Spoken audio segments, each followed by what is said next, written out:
Pessoal, me ajudem. Vocês lembram de eu ter comentado um caso de um cientista que começou a ver espíritos, a sentir presenças no laboratório depois de uma reforma e percebeu que estava sendo refém de um fenômeno ambulatório chamado ressonância? Primeiro, deixa eu te explicar então o que é ressonância. Quem toca violão sabe muito bem o que é isso. Se o teu violão está bem afinado e tu bate na corda mais grossa do violão, que o pessoal popularmente chama de misão, se tu olha para a corda mais fina do violão, que é chamada popularmente de mizinho, tu vê que ela vai vibrar do além, sem tu ter tocado nela. Por que isso acontece? Eu digo para a galera que ressonância é como empurrar alguém no balanço. Fiz esse comentário? Se tu está empurrando o irmão mais novo no balanço, tu tem que empurrar no ritmo certo, né, para o balanço cada vez mais alto. Concorda comigo? Se tu sai empurrando de qualquer jeito, o guri está vindo, tu está empurrando, e aí não vai, entendeu? Tu acaba avacalhando com o balançar dele. Para que um sujeito empurre um balanço de forma que o balanço vá cada vez mais alto, eu tenho que empurrar fazendo uma ressonância. Eu tenho que empurrar no ritmo do balanço. Eu tenho que observar o balanço e obedecer aquele ritmo. Eu posso até falhar numa balançada ou outra, né? Eu posso não empurrar dessa vez e na próxima eu empurro. Concorda comigo? Então, tu vê, eu não preciso empurrar exatamente na mesma frequência, mas tem que ser uma frequência múltipla, pelo menos. Se a frequência do balanço é 4 oscilações por segundo, claro que isso jamais vai acontecer, né? Vou matar a criancinha, 4 oscilações por segundo. Se eu empurrar com 2 oscilações por segundo, funciona. Se eu empurrar com 8 oscilações por segundo, funciona. Na verdade, todos os corpos estão vibrando. As cadeiras estão vibrando. Essas cadeiras que não tem ninguém vibram com uma frequência maior do que as cadeiras que tem pessoas. Mas tanto vocês, quanto as cadeiras, quanto todos os objetos estão vibrando o tempo todo, porque a matéria vibra. Porque a matéria é feita de átomos, e os átomos são feitos de elétrons em movimento. Então a matéria tem vibração. Tudo está vibrando. E o prédio vibra. Os prédios grandes vibram 3 oscilações por segundo, 2,5. Por isso tu escuta o prédio vibrando. Porque é um som muito grave do aparelho auditivo que só capta entre 20 e 20 mil Hz. Uma vez teve um terremoto em uma cidade e algo inusitado aconteceu. Os prédios grandes sobreviveram e os prédios pequenos ruíram. Como pode? A tendência natural é a gente compreender que quanto mais alto o prédio, mais suscetível a terremotos ele é. Porém, se a frequência do terremoto coincidir com a frequência de vibração dos prédios pequenos e não coincidir com a frequência de vibração dos prédios grandes, os prédios pequenos vibrarão mais por ressonância. O que é ressonância então? Quando um corpo é atingido por uma vibração que tem uma frequência igual ou muito próxima da frequência natural de vibração desse corpo tende a vibrar cada vez mais intensamente. Pessoas já morreram por ressonância, não só os terremotos, mas também avião. Fazendeiros brasileiros compravam aviões de carreira de fazendeiros norte-americanos. Dizem que o cara que tem boi só engorda com o olho do dono. Só que ele também não quer deixar de curtir a família na Serra de Pedra. Então ele tem um aviãozinho, vai ver o boi e visita a família. E assim vai.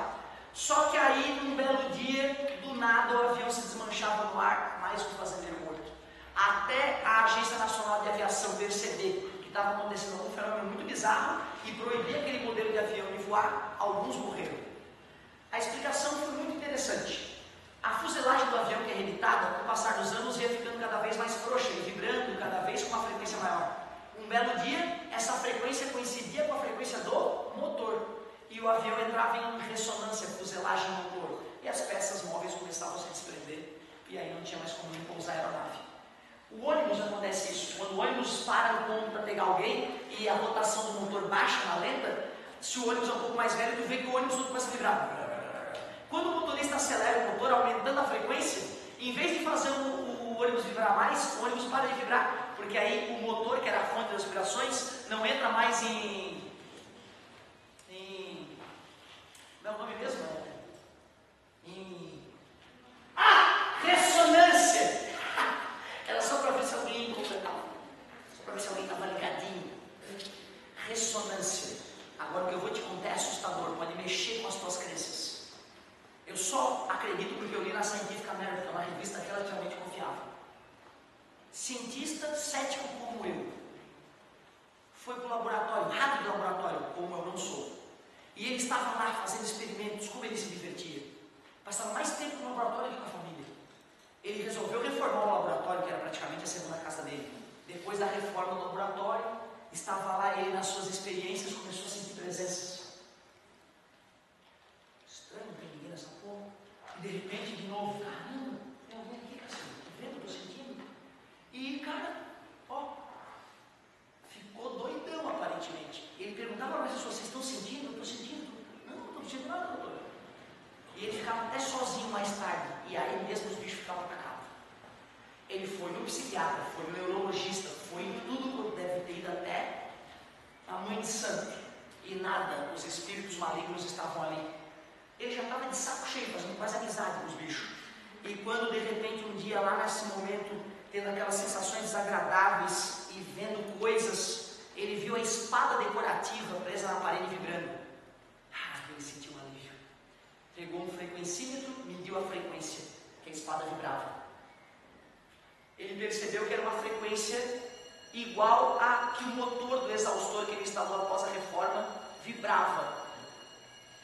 Ele, por curiosidade, desligou o exaustor e os espíritos foram embora. Ele voltou a ser a pessoa que não vê coisas do além. Ele ficou muito curioso, né? Como pode aquela merda daquele exaustor estar me fazendo delirar? Não é possível. Ligou o exaustor e os bichos voltaram. Voltou no neurologista, mandou fazer análise mecânica de todas as partes gelatinosas do cérebro dele. Porque o cérebro vibra, ele é gelatinoso. Não é que uma parte gelatinosa do cérebro dele tinha a frequência natural de vibração exatamente igual à da frequência do exaustor, e o cérebro dele dava uma vibradinha, fazendo ele alucinar, ver coisas. Mais recentemente, um sujeito fabricou um capacete chamado de capacete de Deus, onde tu joga radiações eletromagnéticas dentro da cabeça da pessoa, de um jeito específico, e faz ela ter uma experiência religiosa. Tu vê que loucura, né, cara? Aquela sensação gostosa de estar no estádio, todo mundo vibrando junto, ou estar rezando, ou aquele momento mágico, parece que não é só um momento mágico, é realmente o cérebro reagindo com o ambiente. Pode ser causado pela tua própria impulsão, mas pode ser externo. Eu posso te fazer ter uma experiência religiosa, estimulando o teu cérebro a entrar em ressonância, seja com uma vibração mecânica, como no caso do exaustor, que fez o cientista achar que estava vendo espíritos, como também com campos eletromagnéticos, já que o teu cérebro é feito de correntes elétricas, interage com campos eletromagnéticos. Tu vê que loucura, né? Tu imagina que legal quando a gente aprender a ler o que as pessoas estão pensando a partir das radiações eletromagnéticas que elas emitem. Por incrível que pareça, estamos próximos disso. Já viram os mouses sem fio? Tu pensa e o mouse vai, porque ele está captando as radiações que saem da tua cabeça. Legal, né? Um monte de explicações paranormais podemos dar agora que a gente conhece esse outro lado do cérebro humano. Duvide das coisas, duvide. Não acredite em coisas do além, elas não existem. Valeu, galerinha, daqui a pouco tamo junto!